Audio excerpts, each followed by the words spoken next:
How do you simply find out what those are? All right, I'll give you a bit of controversial advice, but I know Love it. it's 100% true. Best There's, type.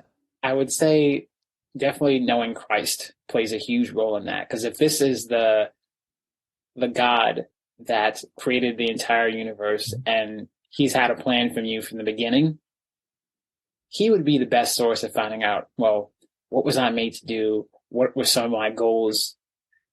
And just spending time alone, learning the word, developing your own relationship with Christ will help with that. Beyond that, taking time to do introspection on your own. That's something you can do by yourself to say, hey, what are some of the things that are really important to me value wise? What are some of the things that when I was younger, I want to see come to pass?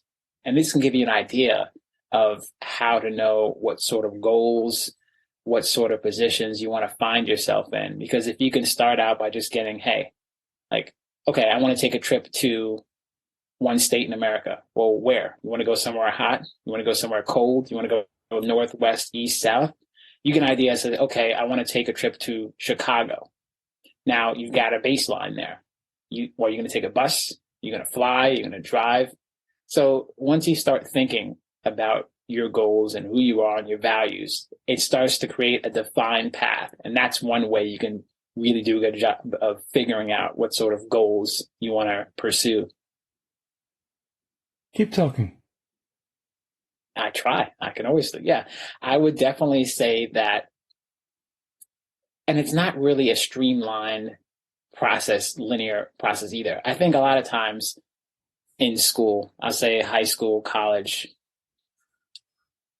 people have this mindset that, okay, well, I'm on the plan. I'll go to school, and while I'm in school, I'll learn how to get a good job and I'll learn what I want to do. It's like, well, you find that, well, one, lots of people, their degrees don't actually translate to what they end up doing 10 years down the road, which is laughable. I know that myself.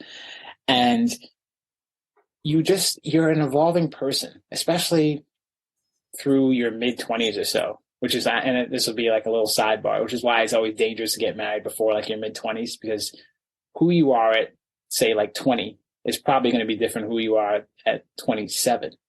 And just getting to know yourself, putting yourself into different experiences are going to encourage you to learn more about yourself, what you care about most, what the people around you that you care about most.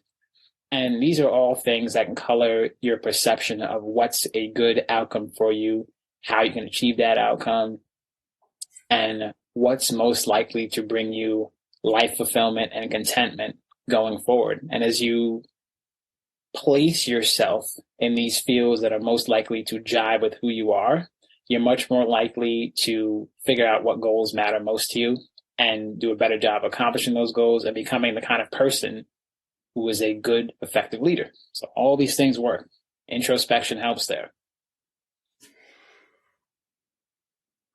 Knowing Christ Mm-hmm. to know your goals, Yeah. finding the greater purpose, finding the higher power. Yes. Introspection, knowing thyself. Mm-hmm. Yeah. Physician, heal thyself. Knowing Oh, thyself. yeah. Leader, lead Yeah. thyself. Before you can think of leading others. And I think if you are struggling, if anyone struggles with an interpersonal relationship or something they're trying to do with somebody else, the first place you need to look is inside. Yes. Because normally the root cause of most problems is you.